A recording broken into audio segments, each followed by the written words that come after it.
The emergency lights flashed red across the massive meeting hall of Nexus Prime Station. Representatives from dozens of alien species filled the chamber, their voices creating a chaos of sounds that the translation devices could barely handle. At the center of it all stood a holographic display showing the same terrifying image that had brought them all here. Dark ships, moving like a plague across the outer rim of the galaxy. Admiral Sarah Chen sat quietly in the human section, her dark eyes studying the display with calm focus. Next to her, Ambassador Park Jin-woo adjusted his formal robes and whispered something in Korean that made Chen nod slightly. They had traveled 3 weeks to reach this emergency session of the Galactic Defense Council, and they both knew what was coming. The Void Swarm had returned. War Marshal Kethvar of the Vakarian Empire stood 12 feet tall, his golden feathers catching the light as he spread his massive wings for attention.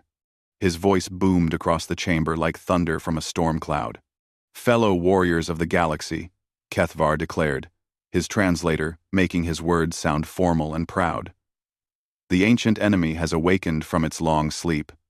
The void swarm that our ancestors spoke of in whispered legends now moves against us once more. 3 colony systems have already fallen to their hunger. Billions of lives consumed. And a ripple of fear moved through the assembled aliens. The Zephyrians, beings of pure energy, contained in crystal shells, pulsed with nervous light. The ancient Keldan Federation representatives, looking like living mountains of precious stones, hummed in low frequencies that spoke of deep concern. Admiral Chen raised her hand to speak. The gesture was small and human, but somehow it cut through all the noise in the chamber. Conversations stopped. Even the proud Vakarians turned to look at the human delegation. "We have studied the attack patterns," Chen said, her voice clear and steady. "The Void Swarm does not fight like any normal enemy. They adapt. They learn. They use our own strength against us." She activated her personal display, showing tactical information that human scouts had gathered during dangerous missions to the destroyed systems. "Their ships move like living things because they are living things. They do not follow rules of war or honor. They only care about one thing: eating everything they find." The holographic display changed to show Chen's analysis. Enemy movements that looked random at first glance revealed deeper patterns when viewed over time. Attack routes that seemed to make no sense suddenly showed brilliant strategic thinking. "The traditional response will fail," Chen continued. "Line battles, massive fleets, direct confrontation, all of this plays into their hands. The Void Swarm has been studying galactic military doctrine for centuries. They know exactly how we will respond." Kethvar's feathers ruffled with irritation. "Human, you speak of things beyond your understanding. The Vakarian Empire has fought wars for 10,000 years. We know the art of battle better than any species in this galaxy." "With respect, War Marshal," Chen replied. "You have fought wars against enemies who followed the same rules you do. Enemies who valued honor and direct combat. The Void Swarm does not care about honor." The Zephyrian collective consciousness spoke through their crystal representative, its voice like music made of mathematics. "Our computational models show a 97.3% probability of success using standard galactic battle formations. Human emotional responses and improvised tactics show only 23.7% effectiveness in large-scale engagements." Ambassador Park Jin-woo stood slowly, his diplomatic training evident in every careful movement. "Perhaps," he said with perfect politeness, "the calculations do not account for what humans call adaptation under pressure. We have found that when facing extinction, new solutions often emerge." Elder Thrain of the Keldan Federation spoke for the first time, her voice carrying the weight of ages. "Young species often mistake desperation for wisdom. We have seen 1,000 threats rise and fall across the millennia. The proper response to overwhelming force is overwhelming counterforce. This is the way it has always been done." Chen felt something cold settle in her stomach. She had hoped, perhaps foolishly, that the other species might listen to human tactical analysis, that they might consider alternatives to the massive fleet actions that had failed against the Void Swarm before. "We propose a different strategy," Chen said, activating a new display. "Small, mobile strike forces. Hit-and-run tactics. Target their supply lines and breeding ships. Force them to spread their forces thin while we concentrate our attacks where they are weakest." The display showed human ships moving in patterns that seemed chaotic but were actually carefully coordinated. Fast attacks, followed by quick retreats. Strikes at unexpected targets that would force the enemy to react instead of plan. "Guerrilla warfare," Park added. "It has proven effective in our own history when facing superior numbers." The reaction was immediate and predictable. Kethvar's wing beats created wind that scattered papers across the chamber. "This is not warfare. This is the behavior of scavengers and thieves. Warriors face their enemies with honor, not hiding in shadows like criminals. The computational efficiency is unacceptable," the Zephyrian Collective declared. "Random tactics cannot be properly modeled or predicted. Military success requires logical planning and systematic execution." Elder Thrane's crystal body rang like a bell. "The young mistake cleverness for strength. The Void Swarm must be met with the full might of galactic civilization, not the desperate tricks of a species that learned war by fighting itself." Chen looked around the chamber and saw the same expression on every alien face, dismissal mixed with pity. They saw humans as children playing at war, not understanding the serious business of galactic defense. The vote was never really in question. When Elder Thrane called for the traditional strategy of massive battle lines and direct confrontation, the count was overwhelming. Only the human delegation voted against. "Very well," Chen said, standing as the other delegates celebrated their decisive action. "Humanity will take the support role you have assigned us. We will protect supply convoys while you engage in your proper warfare." She gathered her data displays and turned toward the exit. Ambassador Park followed, his diplomatic mask never slipping, despite the obvious disappointment in his eyes. "Admiral Chen," Kethvar called out as they reached the door, "do not take offense. When you have a few more centuries of military experience, you will understand these matters better." Ten. Chen stopped and turned back to face the chamber full of beings who saw themselves as her superiors in all things military. Her expression was calm, but something in her eyes made a few of the smarter delegates shift uncomfortably. "War Marshal Kethvar," she said quietly, "when your traditional strategy fails and your fleets are burning, do not come to humanity asking for help." The chamber fell silent as the human delegation walked out. In the sudden quiet, a few beings began to wonder if they had just made a serious mistake. But the feeling passed quickly, replaced by confidence in their superior wisdom and experience. After all, what could humans possibly know about real warfare? 6 months had passed since the Emergency Council meeting, and the galaxy's combined fleet finally moved to face the Void Swarm at the edge of the Kepler Nebula. War Marshal Kethvar stood on the bridge of his flagship, the Pride of Vacaria, watching thousands of allied ships form perfect battle lines that stretched across space like a metal wall. It was beautiful in its precision. Vacarian dreadnoughts held the center, their golden hulls gleaming with weapons that had won 100 glorious battles. Zephyrian light cruisers moved with mathematical perfection, their crystal hulls pulsing in synchronized patterns that spoke of flawless coordination. Ancient Keldan war vessels, unchanged for thousands of years, brought weapons that had destroyed entire enemy fleets in ages past. "Today," Kethvar announced to his crew, "we show the galaxy what proper warfare looks like. No desperate tricks or cowards' tactics. We meet our enemy with honor and overwhelming force." The Void Swarm appeared on their sensors like a dark cloud moving through space. Their ships were not ships at all, but living creatures the size of buildings, all teeth and claws and hunger. They moved without formation, without apparent plan, like a school of predatory fish following some instinct older than civilization. Pathetic, Kethvar muttered. No discipline. No strategy. This will be over quickly.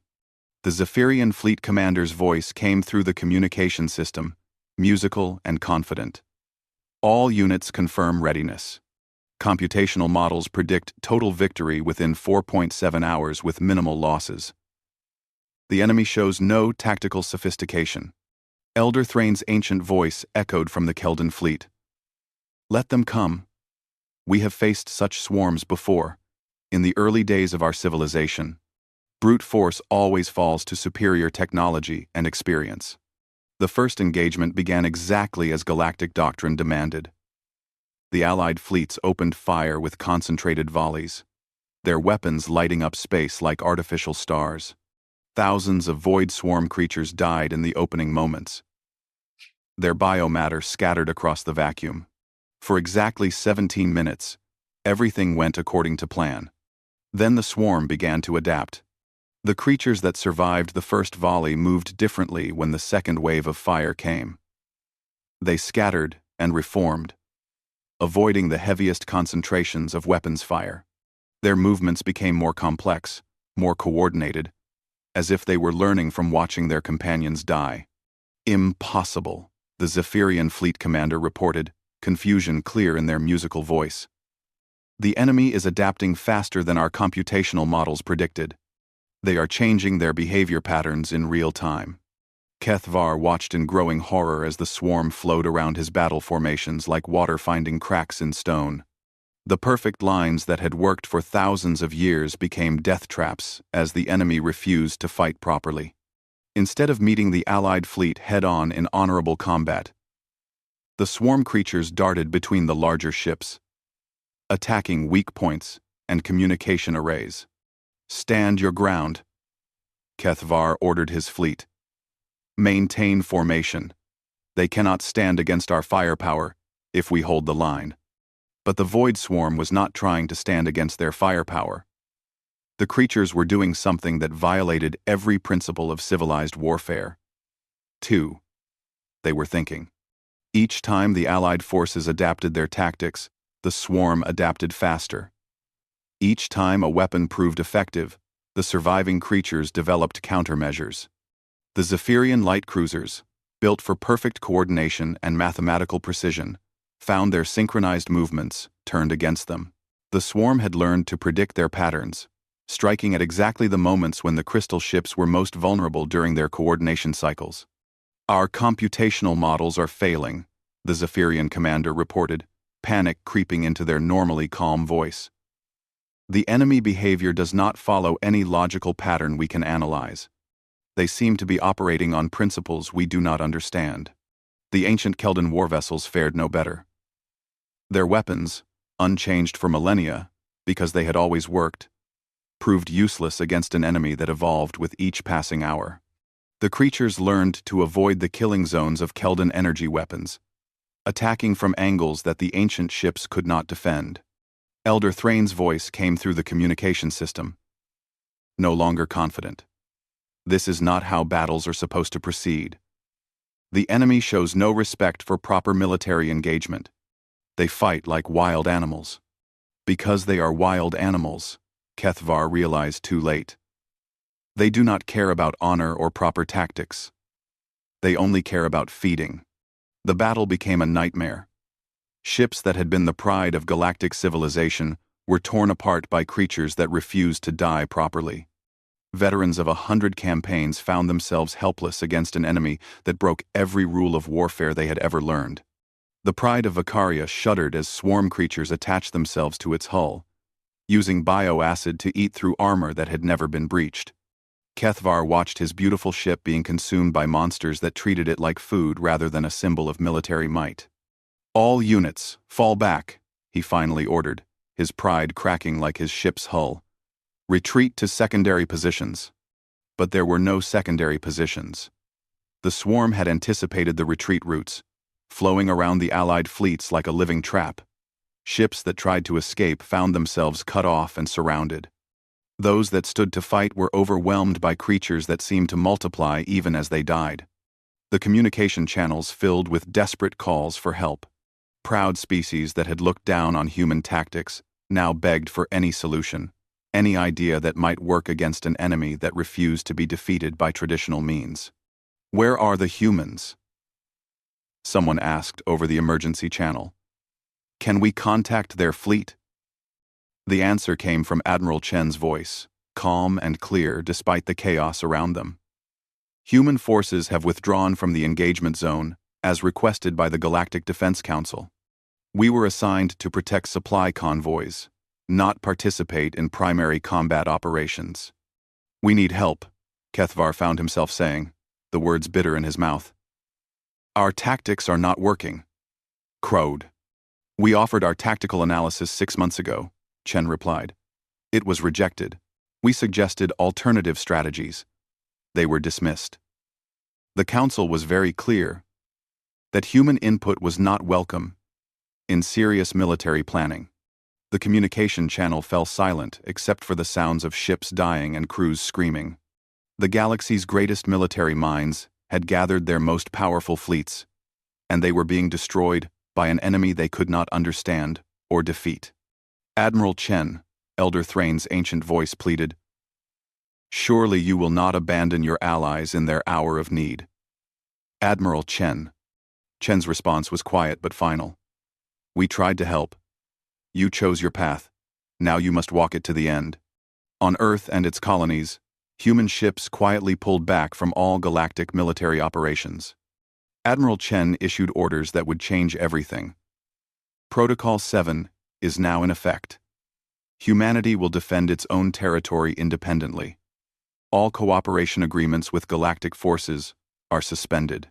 Ambassador Park Jin-woo delivered humanity's official statement to the emergency session of the Galactic Council, meeting now in panic as reports of the disaster reached them.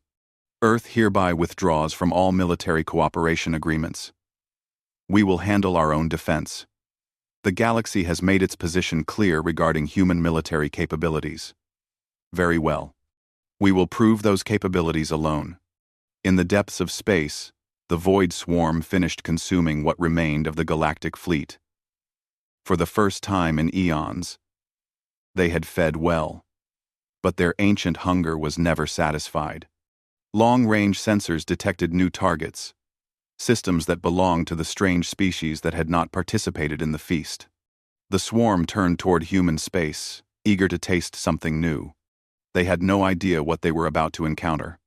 Admiral Sarah Chen stood in the war room deep beneath the surface of Luna Base, surrounded by displays that showed the entire human sphere of influence. Red markers indicated incoming threats. Blue showed defensive positions.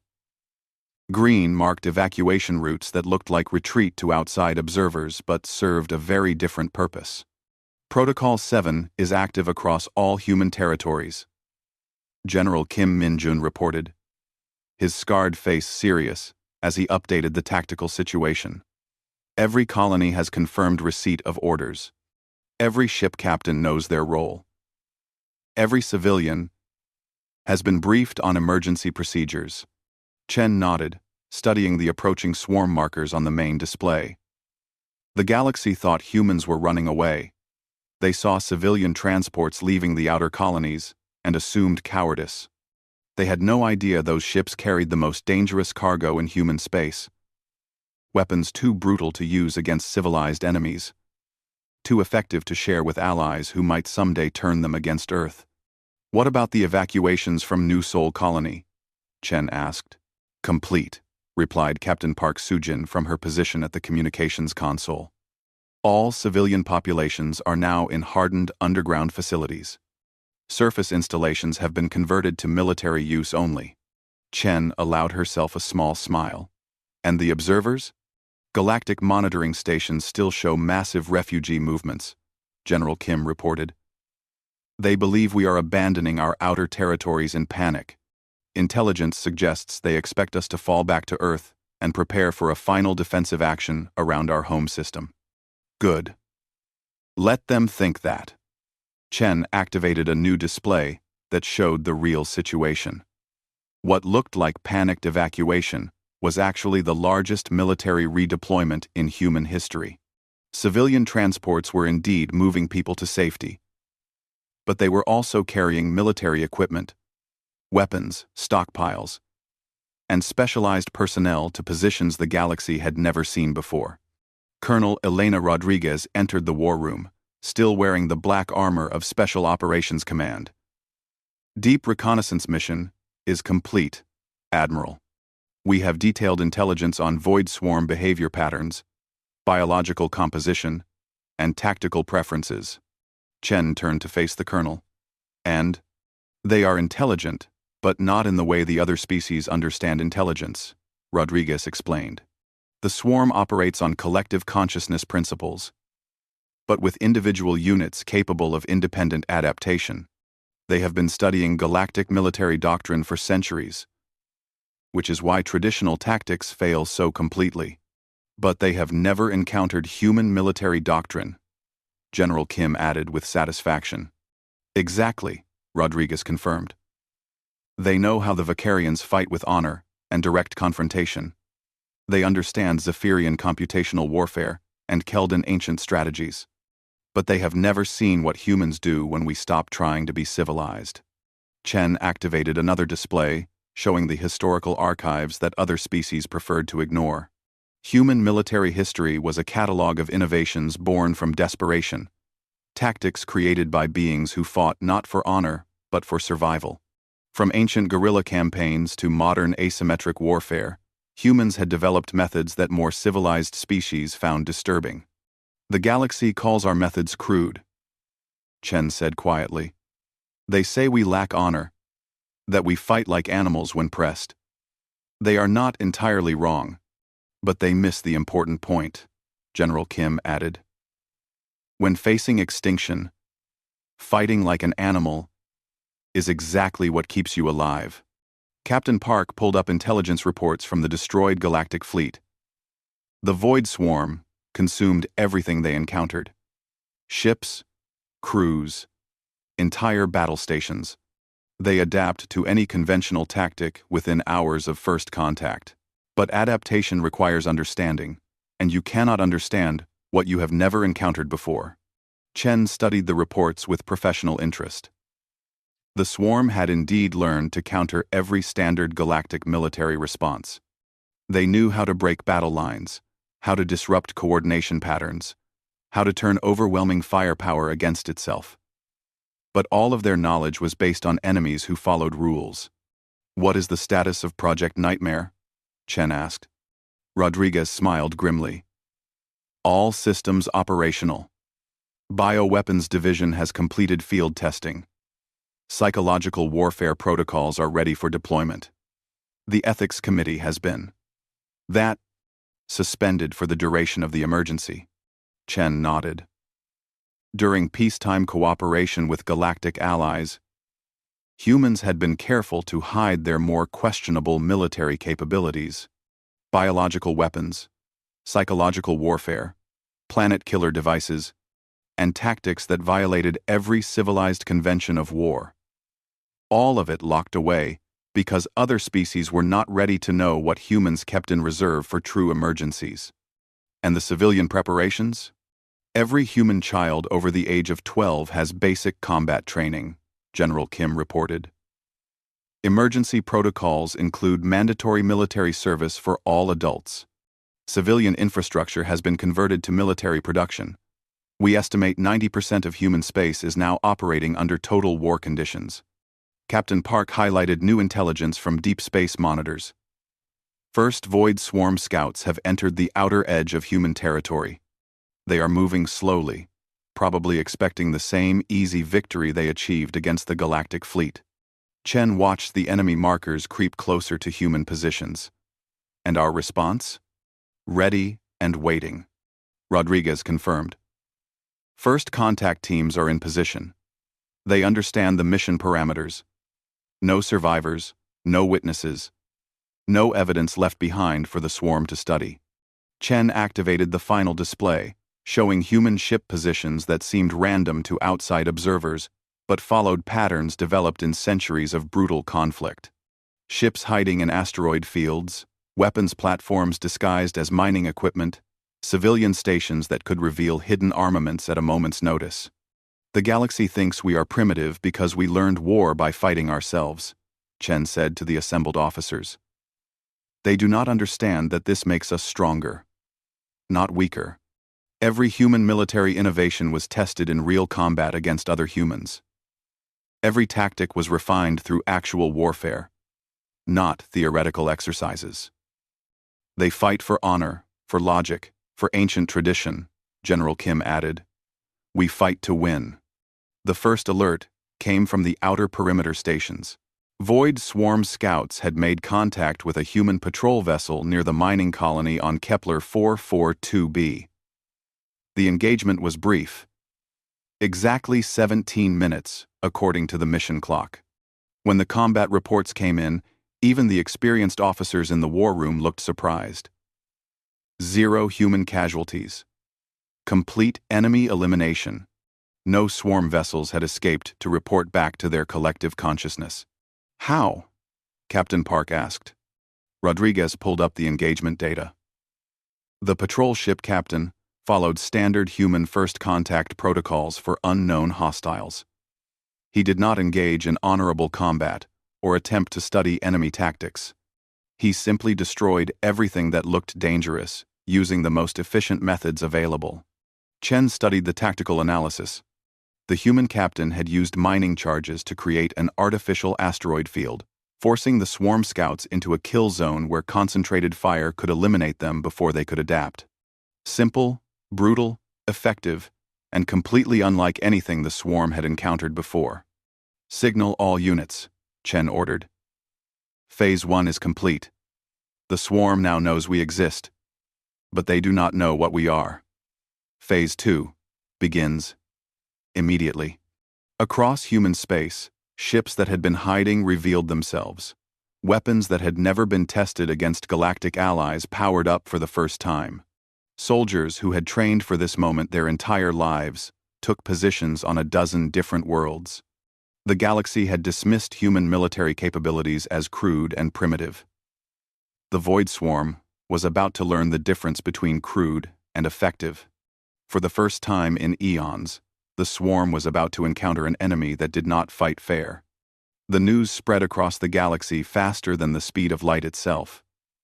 On every monitoring station, in every intelligence center, on every world still free of the Void Swarm, the same impossible message appeared. Humans had not just survived first contact with the swarm, they had won. War Marshal Kethvar read the report 3 times before he believed it. His remaining fleet, less than 30 ships from the thousands that had gone to Kepler Nebula, drifted in the shadow of a dead moon, while his technicians tried to make sense of the data. This cannot be accurate, he said to his intelligence officer. No species defeats the Void Swarm in direct combat. It is impossible. The data is confirmed from multiple sources, sir, the officer replied nervously. Human patrol ships encountered swarm scouts near their territory. Combat lasted 17 minutes. All enemy vessels destroyed. No human losses reported. Kethvar's feathers darkened with confusion and something that might have been fear. How? What weapons did they use? What tactics? Unknown, sir. The engagement occurred beyond the range of our sensors. We only have the aftermath data, debris signatures that match Void Swarm biomatter, and no trace of human ship damage. The proud Vicarian leader found himself thinking thoughts he had never expected to think. Maybe humans were not as primitive as they appeared. Maybe their crude tactics had some merit after all. Meanwhile, the Void Swarm had come to the same conclusion, but with very different results. The collective consciousness that guided billions of bioships across the galaxy registered the loss of an entire scouting force with something approaching surprise. In their ancient memory, spanning eons of feeding and conquest, no species had ever achieved complete victory against swarm forces without massive losses of their own. The swarm responded as it always did to unexpected resistance, with overwhelming force. 1,000,000 bioships, creatures the size of buildings with claws that could tear through starship hulls, began moving toward human space. Ancient intelligence entities that had devoured entire civilizations took direct control of the assault. The swarm would not make the mistake of underestimating this strange new prey. They expected to find a species like all the others. Advanced technology, sophisticated tactics, honorable warfare conducted according to civilized rules. What they found instead was something that did not exist anywhere else in the galaxy. The attack on New Sol Colony began at dawn, local time. Swarm forces descended from space like a living storm, their bioships blotting out the sun as they approached the surface. Intelligence gathered from previous conquests told them what to expect. Orbital defenses, evacuation attempts, desperate last stands by military forces trying to protect civilians. What they found was a colony that seemed completely abandoned. Captain Park Soo-jin watched the approaching swarm from her command bunker, 5 kilometers beneath the colony's surface. Above her, the empty city waited like a trap that had taken months to prepare. Every building, every street, every seemingly normal structure had been converted into something the swarm had never encountered before. "All units report ready," she announced over the secure communication channel. "Swarm forces are beginning planetary descent. Estimated time to contact: 4 minutes." The bioships landed exactly where human intelligence had predicted they would, in the open areas that appeared safest and most defensible. The swarm creatures that emerged were massive, nightmare beings adapted for consuming entire civilizations. They moved with confidence, born from eons of easy victory. They had fed on species that built beautiful cities to show their advancement. They had consumed civilizations that created art and culture and monuments to their own greatness. They had never encountered a species that built cities specifically to kill its enemies. The first swarm creatures to enter New Sol's commercial district triggered sensors that had been waiting for exactly this moment. What had looked like ordinary buildings revealed their true purpose as hidden weapons systems activated throughout the city. Explosives that had been integrated into the very foundations of every structure detonated in sequence, turning the entire district into a kill zone that no living thing could survive. But the humans were not finished. As the swarm forces regrouped and adapted to the explosive trap, the second phase began. Bioweapons that human scientists had spent decades developing began dispersing through the air. Diseases specifically designed to target the swarm's collective nervous system. Viruses that turned their own adaptation abilities against them. Phase 2 complete, Captain Park reported as her screens showed swarm creatures beginning to die from causes they could not understand or counter. Initiating Phase 3. The surviving swarm forces, reduced to less than half their original numbers, attempted to retreat to their bioships for evacuation. But the humans had anticipated this response as well. Mining equipment that had been disguised as civilian infrastructure revealed its true purpose as massive weapons capable of creating artificial seismic events. Captain Park triggered a controlled tectonic shift, using the colony's mining charges, splitting the ground beneath the swarm ships, and trapping them in newly created canyons. The creatures found themselves caught in a geological trap that made escape impossible and left them vulnerable to the third wave of human weapons. All hostile forces eliminated, Park reported as the last swarm bioship died in the carefully prepared kill zone. New Sol Colony secure. Casualties: 0 civilian, 0 military. Similar reports came in from human colonies across the outer territories. Every world the swarm attacked became a nightmare scenario, where nothing worked as it was supposed to. Cities that should have been defenseless revealed hidden weapons. Civilians who should have been helpless victims turned out to be trained soldiers. Escape routes that should have been safe became death traps. The swarm's ancient intelligence entities began to understand that they were facing something unprecedented. These humans did not fight according to any civilized doctrine. They used tactics that more advanced species considered barbaric. Biological weapons, environmental manipulation, psychological warfare designed to cause maximum terror rather than clean death. More disturbing than their methods was their effectiveness.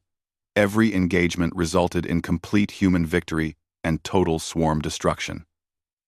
No survivors escaped to report tactical information. No prisoners were taken for study. The humans simply killed everything they encountered, with ruthless efficiency. The final shock came when Admiral Chen's fleet encountered a swarm intelligence in the Tau Ceti system. The ancient entity, a creature older than most civilizations, had personally led the destruction of 100 different species. It commanded bioships by the thousands and possessed tactical knowledge gathered from eons of conquest. The engagement lasted 6 hours. When it ended, the swarm intelligence was dead, and every bioship under its command had been destroyed. Admiral Chen's fleet reported minimal damage and acceptable casualties, terms that would have been impossible for any other species fighting the same battle. The secret was not superior technology or ancient wisdom. The secret was that humans had learned warfare from the most dangerous enemy in the galaxy, themselves. Every dirty trick, every brutal tactic, every method of killing that humans had developed during their violent history had been refined and perfected over centuries of constant conflict. Where other species had evolved beyond their primitive warlike nature, humans had simply gotten better at it. The galactic intelligence networks that monitored the battle could not understand what they were seeing. Human ships moved in patterns that seemed random but proved devastatingly effective. Human weapons appeared crude compared to galactic technology, but achieved results that advanced systems could not match. Most confusing of all, humans seemed to take no pride in their victories. They did not boast of glorious battle or honorable combat. They simply reported mission completion and moved on to the next target, treating the destruction of an ancient swarm intelligence with the same professional detachment they would show for any routine military operation. For the first time in eons, the Void Swarm began to experience something they had never felt before: doubt. These humans were not like any prey they had ever encountered. They did not fight to survive or defend themselves. They fought to exterminate their enemies completely and permanently. The swarm was beginning to realize they might have made a serious mistake. The emergency session of the Galactic Council convened in a bunker deep beneath the surface of Nexus Prime. The once proud meeting chamber had been moved underground after 3 swarm attacks on the station itself. Representatives who had survived the destruction of their fleets now gathered in a room that felt more like a tomb than a center of galactic government. War Marshal Kethvar entered the chamber with only a handful of his officers. His golden feathers were dull with exhaustion, and his voice had lost the proud thunder that once commanded attention across the galaxy. Elder Thrain's crystal form showed cracks from recent battles, while the Zephyrian collective had dimmed to barely visible light. "The situation is clear," Elder Thrain announced to the assembled survivors. "Conventional resistance has failed. The Void Swarm has consumed 70% of known galactic civilization. Our combined fleets are destroyed. Our ancient strategies have proven useless." "But the humans," Kethvar said slowly, as if the words were difficult to speak, "they have not merely survived. They have driven the swarm back. Intelligence reports indicate complete enemy elimination in all human territories." The Zephyrian representative pulsed with confused light. "Our computational models cannot explain their success. Human technology is inferior to our own. Their tactics appear crude and unrefined. Yet they achieve results that our most advanced strategies cannot match." A new voice spoke from the chamber entrance. Ambassador Park Jin-woo walked into the room with quiet dignity, his formal robes unmarked by battle damage because humans had not allowed the battle to reach their diplomatic personnel. Behind him came Admiral Chen, her uniform crisp and professional, showing no signs of the desperate fighting that had consumed the galaxy. "You requested our presence," Park said with perfect politeness. "We are here to listen." The silence that followed was heavy with unspoken words. These were beings who had dismissed human capabilities as primitive, who had mocked human tactics as crude improvisation, who had refused to accept human strategic advice. Now they found themselves in the position of needing to ask for help from the species they had looked down upon. Kethvar was the first to speak. "Admiral Chen, Your forces have achieved something we believed impossible. You have defeated the Void Swarm in direct combat. We need to understand how. Chen's expression remained neutral. 6 months ago, we explained our tactical analysis to this council. We offered our strategic recommendations. We proposed alternative approaches to the threat. All of our input was rejected. We were wrong, Elder Thrain admitted, her ancient voice heavy with shame. We allowed pride to blind us to wisdom. We dismissed your counsel because we believed ourselves superior. This was a grave error. Park stepped forward slightly. And now? What has changed? Everything. The Zephyrian Collective replied. Our civilizations face extinction. Our people are dying. Our ancient knowledge has proven worthless against this enemy. We need help. Admiral Chen activated a portable display that showed the current state of the galaxy. Red zones marked areas consumed by the Void Swarm. Blue zones showed remaining galactic territories. Green zones indicated human space, the only areas where the enemy had been completely repelled. The situation is indeed serious, Chen acknowledged, but humanity made a decision when this council rejected our assistance. We chose to defend our own people first. That decision has proven correct. Repperline. Missness. But surely you will not abandon your allies completely, Kethvar pleaded. Despite our mistakes, we have fought together before. There must be some basis for renewed cooperation. Park exchanged a look with Admiral Chen before responding. Cooperation requires mutual respect. It requires acknowledgement that each species brings unique strengths to common challenges. For too long, the galaxy has operated on the assumption that some species are superior to others. We understand this now, Elder Thrain said quickly. We recognize that human military doctrine has value.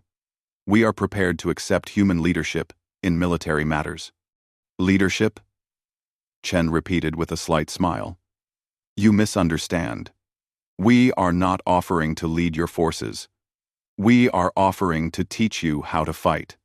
She activated a new display showing human training facilities. For the past 6 months, while your fleets were being destroyed, we have been preparing for a different kind of war. We have developed tactics specifically designed to counter Void Swarm capabilities. We have weapons and strategies that they cannot adapt to because they are based on principles the Swarm has never encountered. You see, Park explained, the Swarm learned to counter galactic military doctrine because that doctrine is logical, predictable, and honor-based. Human warfare is none of these things. We fight to win, using any method that proves effective. Kethvar leaned forward eagerly. Then teach us these methods. Show us how to defeat the Swarm. That will require significant changes in how you think about warfare, Chen warned. Human military doctrine does not prioritize honor or glory or ancient tradition. We prioritize results. Are you prepared for that? The assembled representatives looked at each other with expressions that mixed hope with uncertainty. They were being asked to abandon everything they believed about proper warfare, to embrace methods they had always considered beneath their dignity. What choice do we have? Elder Thrain asked finally. Our civilizations are dying. Admiral Chen nodded slowly. Very well. But understand the terms clearly. This is not human leadership of galactic forces. This is not humans taking responsibility for your defense. This is partnership. True partnership between equals, who each contribute their strengths to common survival. We accept, Kethvar said immediately, whatever you require. What we require, Park said firmly, is an end to the assumption that some species are naturally superior to others. We require acknowledgement that every species in this galaxy has something valuable to contribute. We require respect for differences, rather than demands for conformity. Chen activated a final display showing human training protocols. Your warriors will train alongside ours. They will learn tactics that may seem crude or dishonorable. They will master weapons and strategies that civilized species prefer to avoid. Most importantly, they will learn to fight for survival rather than glory. And in return, the Zephyrian collective asked, in return, we share everything. Human tactical innovations, human weapons technology, human strategic doctrine, no secrets, no hidden advantages, no species standing above the others. Chen's expression became serious. But understand, this is not charity. This is not rescue. This is alliance between equals working together, because no single species can handle this threat alone. Elder Thrain's crystal form rang like a bell. The young species teaches the old. There is wisdom in recognizing when student and teacher must change places. There is wisdom in recognizing that student and teacher are artificial categories, Park corrected gently. We all have something to learn from each other. The negotiations that followed lasted 3 days. When they ended, a new alliance had been formed, not based on superior and inferior species, but on mutual recognition of each member's unique contributions. Vakarian honor and courage would be channeled through human tactical flexibility. Zephyrian computational power would be combined with human adaptability. Keldan ancient knowledge would be enhanced by human innovation. The first joint training exercises began immediately. Species that had fought separately for millions of years learned to work together as equals. Warriors who had never questioned their traditional methods discovered the brutal effectiveness of human warfare. The Void Swarm, which had grown confident in its understanding of galactic military capabilities, suddenly faced an enemy that changed faster than it could adapt. The Alliance forces used tactics that combined the best of every species. Vakarian courage, executing human strategies, Zephyrian logic, enhanced by human unpredictability, Keldan wisdom, applied to human innovations. For the first time in eons, the Void Swarm began to lose more battles than it won. The tide of conquest slowed, stopped, and finally reversed as Alliance forces pushed the invaders back, system by system. But the greatest victory was not military. It was the realization that the galaxy was stronger when every species was valued for its contributions, rather than ranked by perceived superiority. The emergency that had nearly destroyed civilization became the foundation for a new age of true cooperation. Admiral Chen stood on the observation deck of the new Joint Command Station, watching ships from dozens of species working together with unprecedented coordination. Ambassador Park joined her, both of them smiling as they observed species that had once looked down on humanity, now eagerly learning from human instructors. Do you think they truly understand now? Park asked. Some do, Chen replied. Others are still learning. But understanding can grow over time. What matters is that they are willing to try. And when humans say, "Fine, I'll do it myself again," Chen's smile widened. Next time, perhaps they will ask, "How can we help?" instead of waiting for disaster to teach them wisdom. The galaxy had learned that true strength came not from pride in superiority, but from respect for diversity. And that lesson, born from the ashes of the greatest threat they had ever faced, would guide them toward a future where no species stood alone.